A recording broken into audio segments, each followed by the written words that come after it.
Hey everybody, welcome to the EdgeStream. It's good to be back.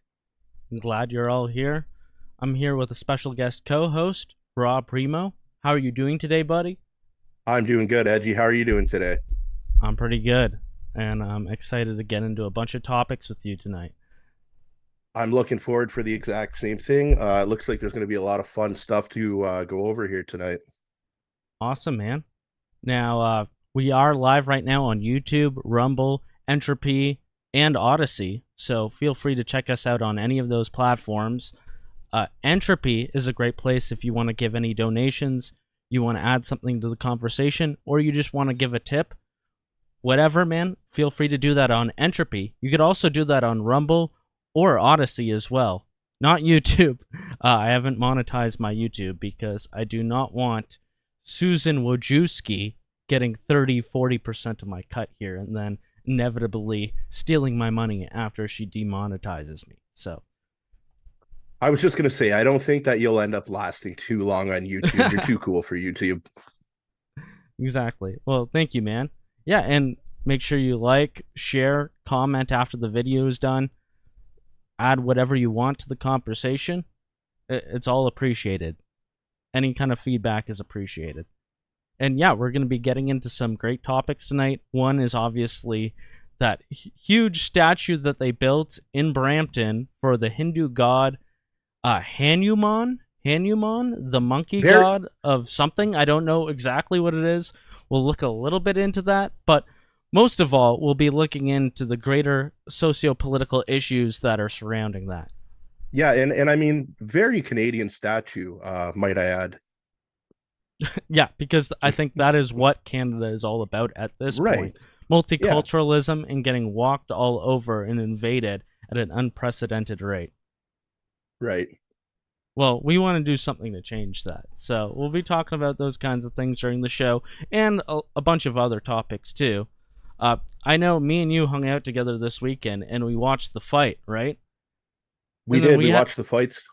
yeah, we had a bit of a chat about how uh, when it comes to celebrities, it seems like the UFC fighters and mixed martial artists are the ones who are pushing the Overton window when it comes to like celebrities who are endorsing like conservative or nationalist positions. Like it seems like Conor McGregor or somebody like Sean Strickland could get away with a lot more than most other like actors or what podcasters, whoever else is in the sphere of commentating on politics.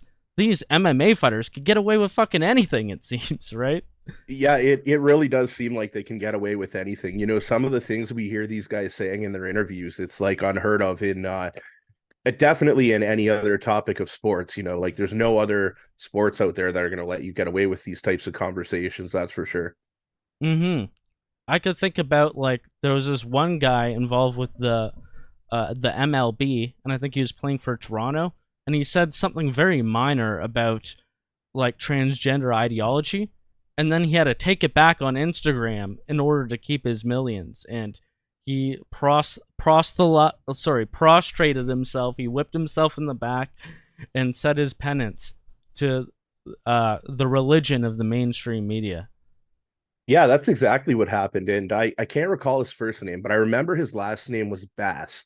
But I Hmm. know that's exactly what happened, Edgy. It was like Pride season or Pride month or what, you know, every day is Pride Day in Canada now. So I can't really keep up with what it could have been exactly. But basically, he just didn't go right along with the guideline. And he didn't even really make that much of a point. He just kind of went on to, I believe it was his Instagram, where he kind of gave his case and just stated, you know, I'm going to stick to my values and my religion, and you know everyone else can do as they please.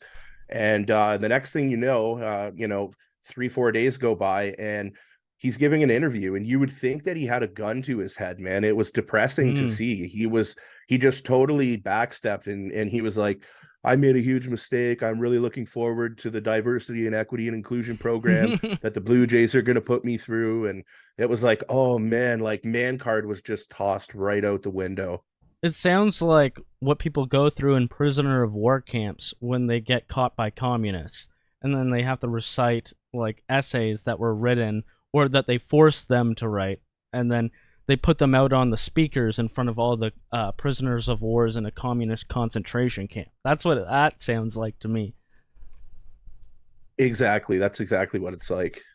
Well, we do know that Sean Strickland, one of these wild cards that we're talking about, did get into a physical altercation behind the scenes, and we're like, what, did they just say that Sean Strickland got removed from the building? So this is at UFC 296. So the camera pointed to this in real time. It pointed to this guy booing him, sort of and then it went on. So this is the main camera during the live Sean event. Strickland fires the gun. He fires a handgun at this guy that's behind him, and the guy just does a little dodge of it. It seems like it's playful banter, but then dodges it. We'll see where it goes from here. All right, so he's still I'm being talking. told that Strickland asks Gilbert Burns' son to move. Oh, and then, wow. Oh my goodness. oh wow. He just immediately gets into a fight in the That's kind stands. of crazy. Well, he told him. Well, you could see Drake is behind him, still kind of talking once Sean turned his back. So I don't know if maybe Sean Strickland heard him, but how about Sean Strickland, who is a psychopath, having the wherewithal to tell the kids to move before he goes and attacks Drake is doing. He's a psychopath who assaults people in public, but at least he told the kids to move. Okay. Yeah, for sure. And it's also kind of comical that he does like the gun sign, because if you recall, it was just a couple weeks ago that somebody tried to break into Sean Strickland's house, and there was actually footage of him chasing them down his driveway with a gun. So it kind of like took you back to that situation there. But yeah, it was really interesting that happened right there. But I don't know if you've seen Edgy, but I was kind of tuned in the next couple days, and I seen an interview with Dana White, and people were like, well, what do you think about Sean Strickland doing that kind of thing? And Dana was like, I don't know what I was thinking, because these two men are set to fight each other in Toronto at the next UFC. And, they've been going around the country right now and like pumping up this fight and what have you. And I had them seated 2 rows away from each other when they're like complete enemies right now, because, anyone who's into the fight sport realizes it's like fight to kill, until the fight's over. And so these guys, have been trying to get into each other's heads for a couple months now. And then fast forward to this UFC, and Dana White has these people separated by 1 seat. So it may be a publicity stunt, and yeah, that is the kind of stuff that goes on in the UFC and mixed martial arts. Obviously, Conor McGregor gets into all sorts of like behind the scenes altercations, right? And it only adds to his credibility as a fighter, it seems. I remember that when you did karate, if you were like a sensei, you knew that you shouldn't use your karate on anybody who's like unsuspecting, right? I think that there should be a sense of decorum, but I think things are getting a little out of control here. But I do think that these people speaking out on political topics, especially when it comes to nationalism, that is a good thing, because these people are allowed to go outside of the Overton window of conduct. So, and you know what else they're kind of doing, Edgy, is that a lot of people right now are pissed off, frustrated, and mad at a lot of things. And, men are so emasculated right now. In getting together in a living room and watching a fight like that, I don't care what anybody says. It's like a release valve, man. You get your own stress out watching something like that go down. It's enjoyable. We're men. That's what we like. Yeah, for real, man. But like the karate thing for sure. Like I it's a very disciplined sport. Shout out to my old man. He's a black belt. He's watching the EdgeStream right now. And I remember being in karate at a very young age, and it was like the same thing. It was like, what you learn at the dojo, you don't leave and do elsewhere. It's very serious stuff, right? Well, it seems like that rule no longer applies, but we should take what we can get when it comes to like anything promoting nationalism within like the greater media sphere, right? Yeah. And one thing I'm really looking forward to, Edgy, is this UFC that's going to be going down in Toronto. And I know what Sean Strickland thinks of Canada. So I am really hoping that he's got quite the message to deliver when he's in Canada, because it's those kinds of people that will leave a real good message out there, and they got nothing to hide, and it'll go far. So I'm really hoping he lays into our government here in Canada. No, Sean Strickland is going to absolutely decimate Canada, and it's going to go viral. It's going to be huge. So I get exactly what you're saying. He's not going to spare Canada any nice words. No. This guy is a psychopath. Like, you've seen him on the Joe Rogan show. He's talking about how he wants to kill people. And then people in the comments, somehow they're like, oh, Sean Strickland is just so authentic. But hey, these are the people who should be fighters, and they should be fighting for our countries.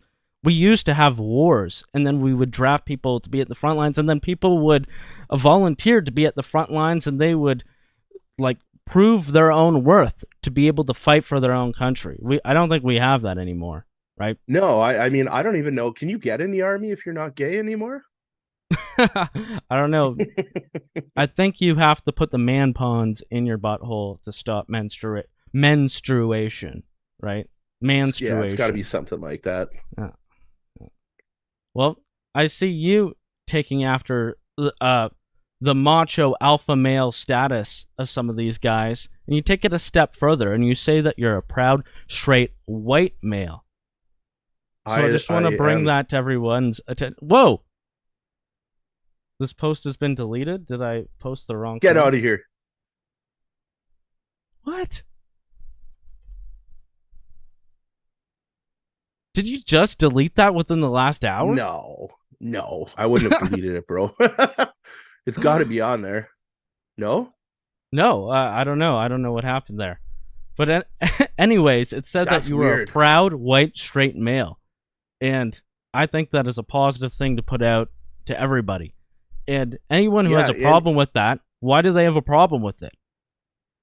Well, I'll tell you one thing, Edgy. The reason I wanted to put that out there is because I have absolutely zero shame in being white. I enjoy being white. All of my friends and family and all the people I've met that are white are generally good people who contribute to society. And we are aligned in having a lot of the same values. And there's not anyone out there who's going to be able to make me feel any different than that. And the second that post went up, my good old friend Grant LaFleche got on Toronto Sun, I believe it was, or no, the Hamilton Spectator, and wrote a big article about it.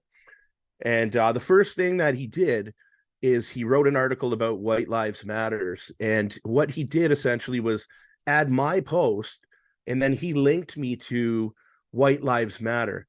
And just to be fair, I don't really know. I know who White Lives Matter are. Like, I don't know them personally, but like I've kind of looked into their group before and whatnot, and that's fine. But what they do is they try and connect the dots, right? It's like the first time I jumped on a stream with Jeremy McKenzie, Ferry, Derek.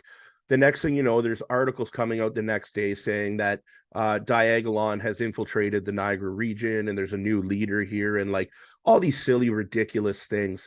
They want to paint these pictures that don't exist because they need these boogeymans, because people like yourself and myself who will come out here, speak the truth proudly, and we're not gonna be silenced, and we're a threat to their plans. So what they want to do is they want to demoralize us.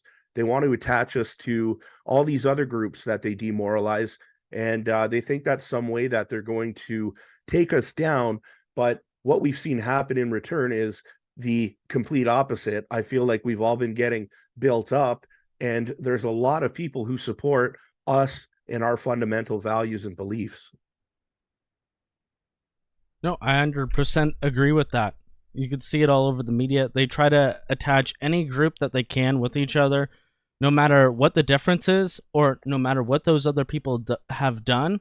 And most of it is just lies. So at the end of the day, all you could do is stand by what you say, and then stand by your brothers in arms, right? And I 100% agree with you there. Yeah, man, that's all you can do, right? Is to build a tribe and be there for each other, and get each other strong mentally and physically, and just conquer the world. Just take it all on together, and that's what we need to do right now. We got to just have a united front of friendship and family who has the same respect and love for each other, and we got to take care of each other. So what do you think about this? Oh, speaking of alpha males, there's one alpha male in particular that I want to show you, and he has a huge claim that he's making right now. It says, white man wants 100 white kids. So let's see what this person has to say. Now, this is Kevin J. Johnston. I did not know that he was still around, but I'm glad to platform him. The beta males are upset with me because I decided to put out an ad saying that I want to have 100 more white babies. White people make up less than 9% of the world's population, so why would I not want to do my part to repopulate the white race? At the same time, I thoroughly enjoy being a father. So I'm going to put the ads out, which I've done and continue to do so, to find ladies who are of child rearing age. They got to be way over the age of 25, trust me when I say this, to have my kids. In exchange for that, they get to live here in lovely Costa Rica, where they'll never have to shovel snow and they'll never have to work. And the beta cucks out there are telling me that I'm wrong for wanting to have more white kids because they say that white people say this. White kids are saying that white people don't have a right to exist because of colonialism. They have no idea what that means, but they say it. Well, if you're not going to have kids, I will. And if there's a whole bunch of healthy women out there who want to have kids, and you can do so right now, I want to have them too. I am completely unvaxxed. I go to the gym 5 days a week. My testosterone is off the charts, and I'm healthy as hell. You want to have kids with me, trust me. And you crybaby beta cucks out there, guess what? You're out of the breeding game. So for you, you can play video games until you drop dead at age 60 from thrombosis. By all means, you're not going to be missed because you haven't achieved anything. And with all your crying and whining about what I'm doing, you never will. All right, there you go. The beta males are upset with me. Kevin J. Johnston, the beta males are upset with him. Kevin J. Johnson is back, is he? Yeah. And he wants 100 white kids. So, ladies, any takers? This is a true alpha male right here. He's willing to take responsibility for 100 white kids, and he says that you're not going to have to pay for anything as long as you're under his, I guess, husband or his... What do you call that? What do the Mormons do? I don't know, but I was just thinking, I'm like, you know what? Kevin J. Johnson's on vacation on a beautiful island right now. Maybe you never know what could happen. He should maybe reach out to Rachel Gilmore. This could be something she might be interested in. It's a possibility, you know, like she likes being out on the island, and who knows? Maybe he'll kind of be like a sugar daddy for her kind of thing. Hey, I did not know that you were like a hitch matchmaker type of person, but I think, you know, sometimes opposites do attract. So Kevin J. Johnston and Rachel Gilmore, you know, they're both very controversial figures on both the left and the right. So, yeah, maybe there could be some kind of fusion connection there, you know? Yeah. And it would work for everyone, you know. Whatever happens, the kids, you know, that happens, and then, you know, we lose one more propaganda rag in Canada, and that's good for everyone too. And Lee Stewie is saying, I'd rather eat gas station sushi than reproduce with Kevin J. Johnson. Oof. I don't know. So it's off to a bad start, but as long as he's not reproducing with these with the Costa Rican women that actually live there, you know, because that's not exactly white. Come on, exactly. Kevin. And how are you going to be able to support all these women? You know, I love his ambition, but you know, I'm not 100% on board with this yet. Yeah, I'm not 100% there either, and who knows about Rachel? You know, she looks different at times. I wouldn't want to see them have a baby that came out looking like Faye. That would be... Oh, no. No, don't say that. I've already seen that person on my chocolate bars when I go into a gas station. Yeah, that's hard to get over. There's literally this tranny in Canada who has put herself on chocolate bars. And then it says the art was created by this particular tranny in Canada. It's crazy. I was not expecting it. I was not expecting that when I went to go buy my gas. But over on Entropy, we have a few super chats. Scarecrow says, Merry Christmas, Edgy D. Appreciate all the work you do producing these fantastic programs, bud. Well, I appreciate your donation there, and I appreciate all the support and you watching. And I'm glad that I'm giving you something of value. And Johnston, good to see you, buddy, saying, don't want to blow my load out the gate. It's been a while. Cheers, Dag Bros. Well, it's great to see you too here, Johnston. It's always good to have you in our mutual murder dungeons that we have going on. I now live in the EdgeStream Vaporwave studio, so I've upgraded a little bit, but Yeah, you got a nice little setup over there. I was just telling you the other day, it looks good. Well, we might as well get into the content about the Indian invasion of Canada. We might as well just call it that. Like mass immigration, legal and illegal immigration. It seems like they're coming in on both of those fronts. This is an invasion, and our government is complicit with it. So, just something to start it off. We've all seen this. People are singing "Oh Canada" in Punjabi at the Winnipeg Jeets game, as Derek coined it. Or Herman Cord.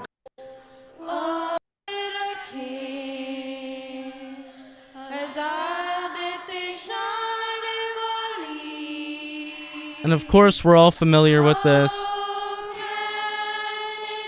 And it's like a double-edged sword, where people who are more libertarian, that are purportedly closer to conservatives, will say, oh, it seems like they're assimilating, and they're appreciating the Canadian national anthem.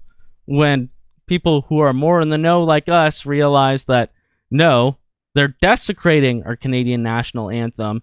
And just the fact that so many of them are coming in at the same time, and now they're singing our national anthem in their language, that is a show of power. And it's a show of how they are permanently changing the demographics of our nation here. It's not a show of how they are assimilating. Right. Not in this context. Not at all. Yeah, I agree with you totally on that. It's like a power move, right? That's the way I look at it as. Yeah. And just to move forward onto the next issue is this statue. Now, I made for the thumbnail of the show like a face swap version of me on the statue. Ha ha ha. Like that $60 Reface app, though, has really come in handy. It can produce some hilarious results sometimes. But yeah, we have a massive statue of a Hindu god being built in Brampton. It's 95% complete. A lot of the Plaid Army Diagolon streamers had their previous streams making hilarious jokes about it all, and they were fantastic. Now, that statue doesn't have a condition with it where, like, every 30 minutes it takes a shit in the middle of the street, does it? I don't think so. I don't think that they have the money necessarily. Okay, 'cause that's a big statue, man. That could do some damage. And I know it definitely could. Yes.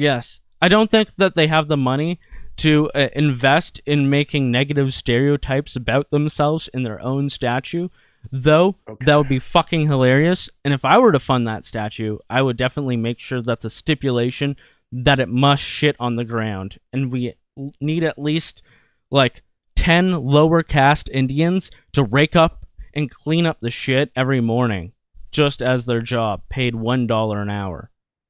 As we'll see going forward, that there is a caste system from India that is being imported into our countries. So we have to face all these problems that they're importing to us on top of these eyesore statues and these like testaments to how we're being replaced. That's right. So it says that this statue is a Hindu god named Hanuman, a god and commander of the monkey army. Now, I thought this was just a joke because he looked like a monkey. Yeah. But hell no, there's a literal monkey army that this statue is commanding. That seems kind of racist, because I had an army of people who were very animalistic attacking a bunch of my friends who said this statue was ugly.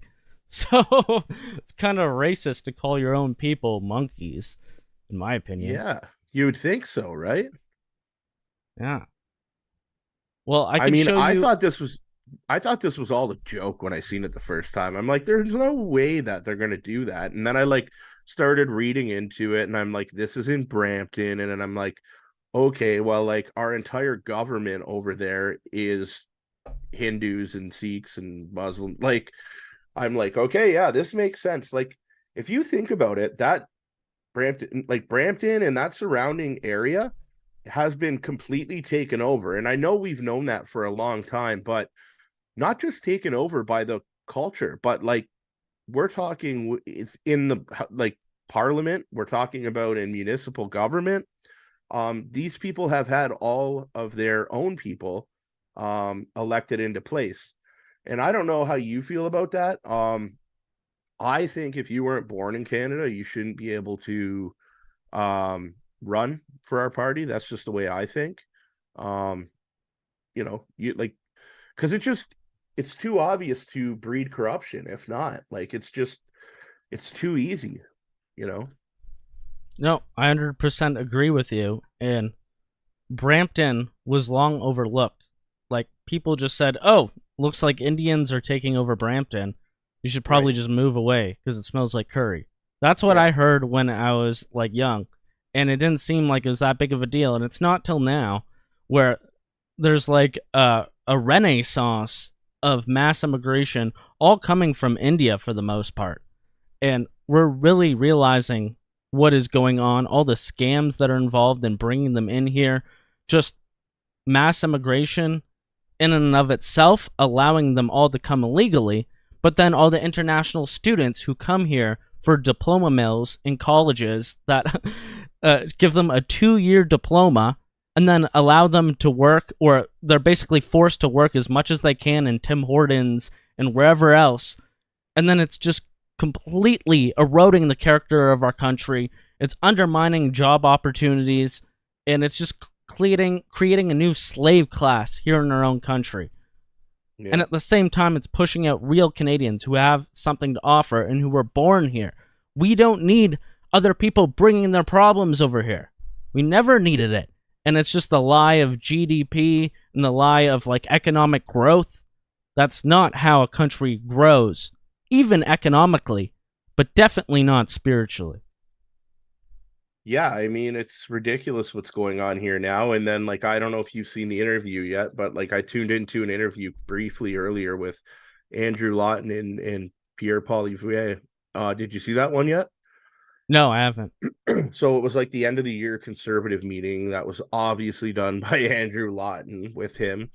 And he asked Pierre about, immigration and, these target goals that are in place. And Pierre pretty much says, well, he won't dismiss mass immigration, but what he says is we need to build more houses faster, like really quick, because that's the answer to this problem. He goes, the math is simple. We don't have enough houses to house these immigrations. So his solution isn't to stop mass migration, which it should be.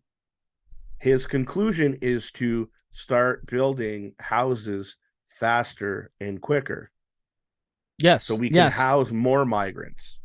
I do think that Pierre Poilievre, he has been told to, and it's one of his main prerogatives, to avoid the issue of mass immigration at all costs. In fact, Harrison Faulkner, one of the main reporters for True North, he actually asked Pierre Poilievre a 2-part question about how, like in the past, they limited immigration in order to fix like a housing crisis back in the 1970s. And then he had a second part of his question, and then Pierre Poilievre completely ignored the first part of the question about mass immigration and only answered the second one and expounded upon that. And you could see time and time again, Pierre Poilievre will not allow a connection between the housing crisis and mass immigration. It's so obvious. Everybody sees it. We even see on Reddit where people are usually cucked and they have moderators that are stopping anybody from talking about the housing issues. It's spilling over into there, and people are saying they're expressing themselves in very like optical and reasonable ways. Their frustration with this mass immigration, how they're not allowed to say anything about it. It's really spilling over. And I want to say something about all these people who are applying. So Lee, Derek, Jeremy, Greg Wycliffe, many other people like us, they criticize the statue, and then you just see these Indian people coming out in droves, just all usually making the 3 or 4 same chirps. And it seems like they're other bots, they're shill accounts, or they're just Indians showing their true face and how they really feel about Canadians when somebody actually takes them to task, which they haven't been taken to task, because a lot of like the conservative, so-called conservatives in Canada, they go after Islam because, you know, Islamic or Palestinian people might be anti-Semitic and they might be against the backlash from the October 7th invasion of Israel, right? Right. So now they're showing their true face, though, and we could see how much they are coming and changing the demographics. And then when we push back against us, a lot of the comments that they were doing were just blaspheming Jesus. I think I saw one picture where it showed like graphic sexual images of Mother Mary. Like, they really have no problem blaspheming our stuff. They're just trying to push their own power and assert their own power over us. That's right. And, you know, a lot of those nice buzzwords you just said with anti-Semitism and the Palestinian things, you know, I seen a post today on the internet from Michelle Ferreri, who's the conservative MP for Peterborough Kawartha, I believe. She put a video up now saying that now we need to fight the Hindu, yeah, there you go, you got it. We got to fight this Hindu phobia. Yeah, phobia. Hindu phobia. So I think the Hindu Indians are now catching on, because Islamophobia has been a thing for like 10 years, where any criticism of Islam, and especially mass immigration and these people coming into our countries, they use Islamophobia as a way to deflect any criticism and call us racist and demonize white people. And now they're adding in Hindu phobia. So it seems like the Conservative Party is going to champion Hindu phobia, because at the same time, Hindus and Muslims are against each other, especially in India. That's a huge conflict that's going on. So now we have all these partisan issues that are from a conflict that is all the way over there in India, but they're bringing it all the way over here with many other problems. Yeah, and then, I mean, all of these, you know, cultures are at war with each other in our own fucking country. Like, you know, you see the Khalistanis and the Sikhs and then the Hindus, and like all of these people have beef with each other, and they're like, you know, they're meeting up in parking lots and like shit's popping off, and people are walking through airports out west with kirpans in their hands, and you know, it just like, if any of us did any of the things that they're doing, we would be in jail, like just straight up. It really seems like, you know, if you're under this banner of diversity, equity, and inclusion, you're a part of a 2-tier system, and you're capable of getting away with much more than the average Canadian can. Oh, 100%. There's different standards for different people, and we have been put on a lower class here in our own countries. Yes. Now, there was some very funny replies. Obviously, Jeremy had a good one. Says, with an average IQ of 77 nationally in India, it's not good use of time to explain why this isn't going to go the way he wants. So he's commenting on someone talking shit about Greg not liking that statue in Brampton. Yeah. Like how they don't get indoor plumbing, sanitation, and why defecating in the streets is a bad move. Right? So you can go here down a bit in the comments, and it seems like 48% of the population in India practices open defecation. So now we're airing out each other's dirty laundry or open air bathrooms, as you might say. And I have a quick video that I want to show you. I don't know if you watch this one, but it's pretty red pilling on the street shitting question. Two people in India judging about those numbers, toilets. it seems like these people are. Sorry, I was just going to say, judging by those numbers, it seems like these Hindus are completely full of shit. Yeah, and they need to get it out in the right place, but it's not here. It's not Canada, no. Yeah. Two people in India hate using toilets. There are 1 billion people worldwide who defecate out in the open, and of that 1 billion, 82% reside in India. You might think this is an issue of poverty and that people in rural India simply don't have access to toilets, but that's actually not the case. This may confound international development scholars everywhere, but they have toilets. They simply don't like using them. For decades now, the government of India has been building toilets in rural areas. People simply prefer to poop on the street. In fact, people in India destroying the toilets the government builds for them is a fairly regular occurrence. The government has to give out a stipend to encourage people to use the toilets, and if that is not paid, they will literally destroy the toilets. In fact, it's gotten so bad that they're actually speculating on how to build an indestructible toilet just for the people of India. So, a friendly reminder, when you ask yourself, why is it that certain countries are at different stages of development, the answer is not always colonialism. Yeah. It's not our fault that they don't like toilet. No. And I mean, I don't want to end up in any shitty situations, all right? I don't want to be stepping on any Hindu shit. That's not my style. You could teach a country to potty train, but you can't force them to do it. I think I was trying to go like you could lead a horse to water. Yeah. But you can't make them drink it or something like that. Yeah, that's a good way to look at it. That's a good analogy. I like it. Right. Well, it seems like there's some cope. Like, this has been going on for like about a week now, right? Ever since the statue got revealed on the news. But now we see some cope about it because we've seen some bad libertarian takes about how, oh, they're on private property and this is religious freedom right here. So why can't they do it? And why are these people on the right being against it? That's against freedom. Freedom, right? They love to invoke freedom. But they never like to mention the freedom of being able to vote whether mass immigration was a good thing in the first place. They never like to bring that up, right? So This is from the National Post, and let's see what they have to say. They say the building of the Hindu god in Brampton is not the result of a progressive war on Canadian history and symbols, as many conservatives complained over the weekend. And it's embodying the question, how can we have this, but not statues of Sir John A. Macdonald? So that was Ben Bankus, the comedian, first of all.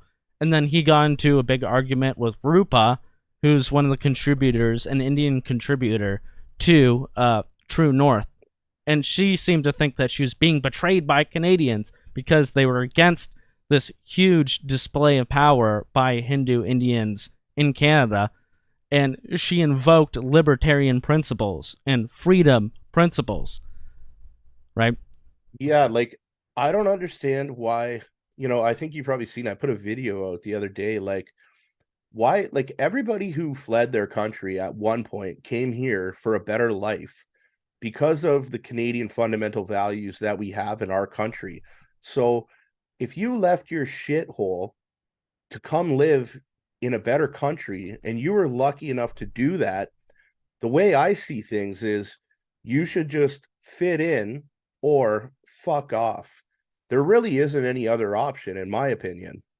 So you're kind of talking because they'll make the argument that that's assimilation and that those young girls who were doing the Canadian national anthem at the hockey game in Punjab, they'll say that, oh, they were trying to assimilate. They were trying to fit in. But no, like, we know better that when you have this many people coming in and they're asserting their own language over us, then that is a show of power. It's not assimilation. Mm-hmm. Assimilation is only possible with a very small minority coming in. And beyond that, you're eroding like the population that created the country in the first place and changing it from what it was. Exactly. And that's So there's a exactly what lot we've of seen. Sorry, go Yeah. ahead. No, I was just going to say that's exactly what we've seen transpire through all of this. Yeah.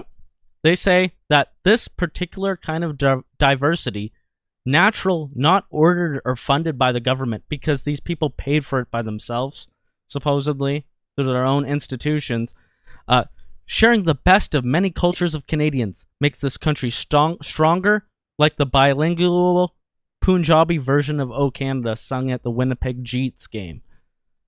So, of course, they're bringing that up as well and defending that. Another thing just to take in, Edgy, not that I know this for sure, but when they say that they funded this themselves, I'm sure that's probably like a 90% tax write-off based on religion, because we all know like religion gets those tax write-offs, right? Yep. Yeah, no, that's another good point as well. So 100%. like, yeah, we paid for this on our property, it cost us 100 grand, but 90% of that actually came from the taxpayer. But we won't talk about that part. I could add a Like, bit more to that in a bit with a video I'm going to show you. mhm. But just to finish this off, they actually quoted Greg Wycliffe in this article, but they didn't name him. Get They out just of called here. him a typical X poster. So it says, the libertarian ideas that are used to defend this eyesore of a statue are exactly what needs to die in the Canadian right wing. So that was Greg's post. And then it has a post by Cosman, who's one of the top editors at True North. So National Yes. Post is taking some ideological stabs at True North and Cosman now. So that's interesting. But, however, Rupa is part of True North as well. So got to keep that in mind. And Yeah. Cosman said, Canadians can only comprehend this through the lens of private-public property, which entirely misses the point. And then somebody else said, Hindus understand the symbolism of their foreign deity towering over a Canadian skyline, and it sends only one message. This country is free for the taking. And you could see by all the nasty comments, too, saying that the statue is ugly, all these bots, shills, and genuine Hindu Indians who want to see themselves overtaking Canada in the future. You could see their attitudes come out full mask off. And mask off. Yeah, this is their cope about it, though, on the National Post from this author. He says, such emotional arguments are illustrative of the devolution of certain parts of the right into what are essentially campus socialists. So the obvious thing where they call you a leftist, right, for invoking any kind of defense against the demographic displacement of your people, right? And he says, applying principles of the rule of law and free speech arbitrarily. So they're talking about free speech when does National Post ever allow a white nationalist to speak on their platform? No. Exactly, right? So they are using free speech arbitrarily. And like, I know that that's not their prerogative, but they could at least have debates against people who are white nationalists and debunk them, but they won't do it because it'll end with them getting debunked. Right? Exactly. We know that. Yeah. I mean, Greg would be a great person to do that with now that they quoted him in there, but we know they're not going to give him the time of day. Yeah, of course. That's why they call him a typical X poster. And they give us a little bit of a bone because they have to give the conservative so-called normie readers a bit of a bone, and they say, when it comes to private religious property, dozens of Catholic and other Christian churches were set ablaze in the summer of 2021, and the Prime Minister called it understandable. And yes, that goes to show the systematic discrimination against Christians in our country, where arsons go against all our religious institutions, but then Justin Trudeau says it's understandable, which signifies that he knows who fucking did it, too, as well, but he won't do anything about it, and he condones it at the same time. This fucking piece of shit prick. Yeah, I know. There's another important point to bring up, Edgy, is like, why do people get so mad about this? Well, let's talk about it. Look what's gone on in Canada over the last 2 years or so. We've had, 86 churches burnt down? 83, something like that. And we never hear Pierre or pandering Pierre or any of these people talk about this stuff. It's on the list of priorities, it's at the very back, at the bottom. But anytime something happens, you'll hear about it. If it's something, sorry, that's going to be a part of their political agenda, then you're going to hear it from them right away. But our country is full of Christians, and it always has been. And it seems like we get the shit end of the stick and are at the back of the line always. Yep. No, that's 100%. Even in this article, they admit it. But it's like one sentence that they give to that. And the fact that we're in that position to begin with, where they're making a whole article defending big 50-foot monkey statue because of libertarianism. And then they give one sentence to the dozens of Christian churches that have been burned that our prime minister says was understandable. And you could see where the so-called conservatives' priorities are. And I want to say one more thing about that I forgot to say before about all these people who are talking shit, and like Derek and Lee and Greg Wycliffe and everybody else who is criticizing the statue. It seems like these Hindu Indians, whether they're bots or shills or genuine, that they supported controlled conservative people like, whoever is the main people that like conservatives retweet, but also a lot of Pierre Poilievre supporters. So it's just like, is there a manufactured like bot or shill operation going on with these Hindus? And these are supposedly the conservatives? Yikes. They're going real mask off, and these are Pierre Poilievre's people. Yeah, man. Like, Pierre Poilievre's out here saying that, he wants to restore freedom in Canada. He's got all these common sense policies. Well, I'm not seeing anything he's talking about, Edgy, because every time I go on the internet, which is usually once a day, to see what the guy's up to, every single time we're talking about how people are anti-Israeli and pro-Hamas and,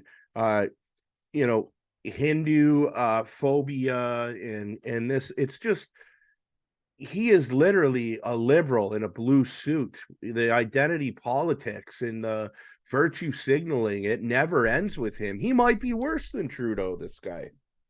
Like, yep. Well, because he masks it. And he's very good at it too.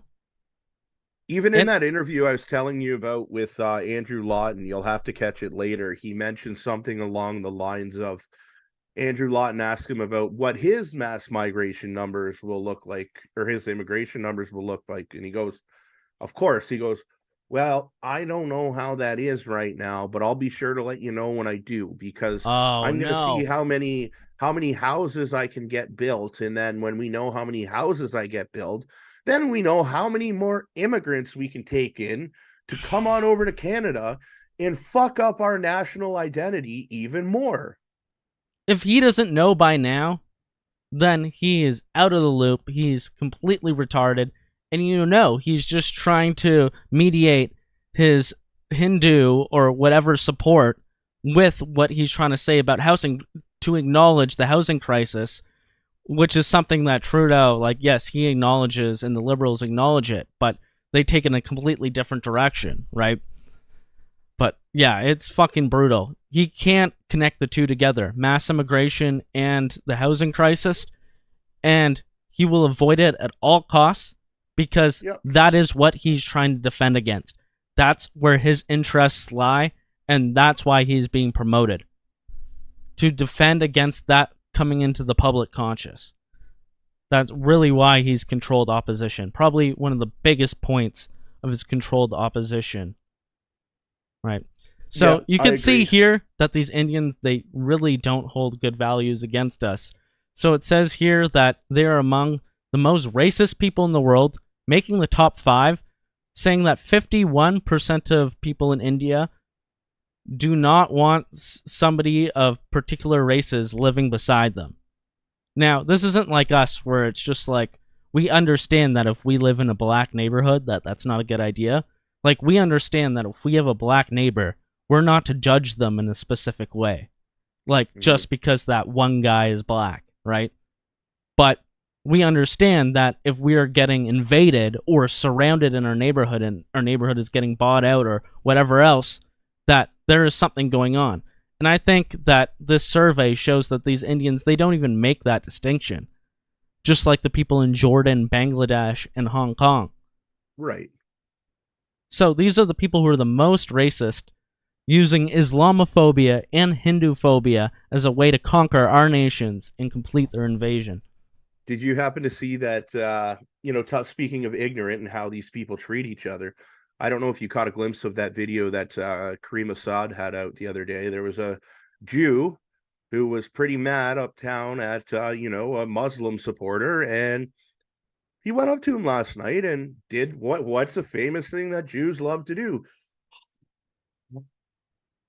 Right in his face, and like, to see this stuff just happen over here, it drives me insane, man. It really does. Like, this isn't stuff that we've always seen in Canada. And, if you want to go act like an asshole, go back to your fucking country and act like an asshole. I'm sorry. No, Canada is the new battleground. We should make a show about it. Like, one episode, it's Eritreans versus each other. And then next episode, Palestinians versus Zionists. And we'll see them clash in the street. And then next show is Khalistanis versus Hindus or whoever the fuck else wants to fight each other in the street. We'll make a Fifth Estate type show, but it'll be based about it. Like, hell, yeah, you can't beat them, join them, right? And then, of course, those people are just so oppressed right now. They're dealing with so much Islamophobia and all these buzzwords. They're so oppressed, but Canadians, they're just doing great. Like, you can't be racist to a Canadian, and we already have that set by a precedent in the Human Rights Tribunal. You cannot make a racial statement against a white person because they're white and there's an agenda against whites. Right. Well, has there been any hate crimes that have gone against whites? Because I've seen one article that says, it's from 2016, it says, apparently saying, I hate white people, and I want to kill white people or something, and then punching one in the face right after you say that does not constitute a hate crime against white people. When, like, spray painting or, like, scribbling in, like, a backward swastika anywhere constitutes a hate crime. So I think that there's something really fucked up going on when that is the case, right? Well, I'll tell you something I did, Edgy, quite some time ago. There was a swim meet here in Niagara, and it said it was for BIPOC people only. So I had an idea that I was going to go and swim during the BIPOC hour and identify as a black person. And they told me that if I went there and I was discriminated against and they didn't let me in, that I had no leg to stand on. And I spoke to the Human Rights Tribunal on the phone. And they said the reason being, and word for word, was that you cannot be racist towards white people. And when I said that, I was like, are you kidding me? How can you not be racist against white people? And the answer was, there's already been precedented setting cases proving this, that you cannot be discriminated against if you are white. So basically, every other cultural body out there, you guys can all be oppressed, you guys can all be discriminated against, your lives are terrible because the white man's racist, and fuck the white man. That's what the message is being portrayed. Yep, no, I agree with that. And one more thing about this Hindu statue, though, before we go. And I think what I was saying there, that was specifically like a criminal case. And I think that set a precedent that it's very hard to get an anti-white hate crime like charge. Like, you could literally say, I hate white people, and punch one on the face, assault them, and then they'll be like, oh, I don't know why he did that. That sounds crazy. The judge will literally be like that. And that is proven in articles by even National Post and the Washington Post even picked it up. However, what you're talking about is the Human Rights Tribunal, so the CHRC, the Canadian Human Rights Court, and they have a whole different set of precedents. So I could imagine that they do that too, and it's even worse. Yeah, and like it's all open and it's all out there now. It's probably too hard for you to bring up right now, Edgy, but I know we talked one time about I think it was called the Niagara Region Anti-Racism Committee, and they have guidelines in there. And it says in their guidelines, so if you want to be a part of their diversity, equity, and inclusion group, and you want to go out there and help, combat racism and hate, well, there's some rules for you when you walk in that building, and they're listed there, and they're listed on the website I'm talking about. You need to make sure that you do not occupy people who are BIPOC's air. You don't occupy their air. That is their air, and the white man is not good enough to occupy it. That's the way I read it. And it also states that if a black person brings up a racial issue that they've had out in the community, to make sure if you're a white person and you feel like someone treated you some type of way, that you don't try and empathize with the black person, because you'll never be able to understand what it is that they're going through, because you're white and it's impossible to be racist against white people. And it's crazy. They can make up 1,000,001 things that are like that because they're given the money and they're given the resources by our own government to allow them to create whatever insane concoction in their minds against white people. Because that's what critical race theory and all this stuff is. It's just to pit everybody else against white people. Right? And That's exactly what it is. BIPOC is one thing. They say black, indigenous, and people of color. Well, what does that leave out? Literally white people. Equity-deserving communities. Equity-deserving communities. They use like about 3 to 5 different phrases like that, whether it's BIPOC, equity-deserving communities, visible minorities, any of these words, and they use that to exclude white people from having collective human rights, and then they allow every other people to pounce upon white people in a completely hypocritical manner.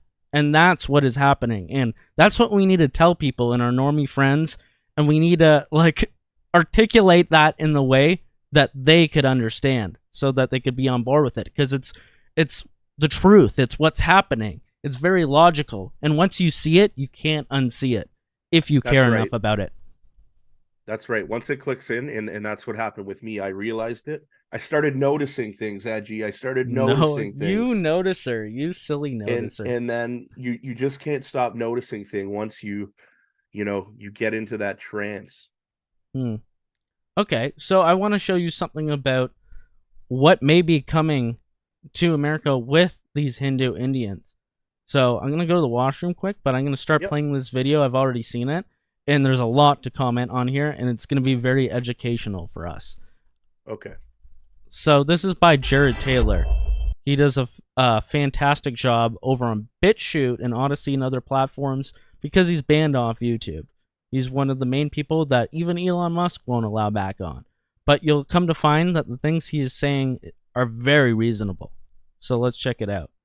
This is about a Hindu temple that's huge, actually magnificent, that is being built in America. Okay. Hello, I'm Jared Taylor with American Renaissance. The internet censors don't want anyone watching my videos. So if you like this one, I hope you'll send the link to a lot of people. What may be the largest Hindu temple in the world opened just this month in Robbinsville, New Jersey, of all places. It was built by the Hindu sect Bocha Swanwazi Akshar Parushottam Swaminarayan Sanstra, mercifully known as BAPS or BAPS. It sits on 180 acres just east of Trenton, the state capital. That white building in the back is nearly 200 feet high. The gold statue is 42 feet tall. The interior, as you can see, is almost otherworldly. There are reportedly 13,500 statues in the building. They are all peaceful, demure Hindus like these, fit for Americans. None of the racy stuff you sometimes get in temples in India. I confess to finding this place amazing. I would never have guessed there was anything like it in America. You might expect one in Britain. This is their London clubhouse. But BAPS has got these things all over the U.S. This one is in Los Angeles. Here is a detail of the architecture. Here is the temple in Houston. Here is the Chicago temple. And how's this for a nice spread in Atlanta? Are these the glorious fruits of diversity, or a jarring presence in what we thought was the United States? And how can BAPS afford to build these palaces? The Robbinsville extravaganza is supposed to have cost $96 million, and 13,000 people are said to have spent 12 years building it, many of them volunteers. You see, BAPS improves the world by fostering the Hindu ideas of faith, unity, and selfless service. Well, some of these selfless servers may not have been volunteers after all. As the New York Times reported in 2021, Hindu sect is accused of using forced labor to build NJ Temple. According to investigators, BAPS lured men from India with promises of nice jobs, then confiscated their passports, locked them up on the job site, and put them on lentils and potatoes. But they were paid about $1.20 an hour. The men came in legally under R1 visas, which are supposed to be only for ministers and non-ministers in religious vocations and occupations. So there you have it. That's a start to what I want to talk about here. They're building Hindu temples there, and they do look magnificent, but how are they building them, and what does that mean to America and the West? Yeah, especially when we know they're trying to take, Christianity and Catholicism and these other religious practices that we're more used to in Canada out of the classroom. And I can give you, an example of that. I used to work for the school board. I think most people know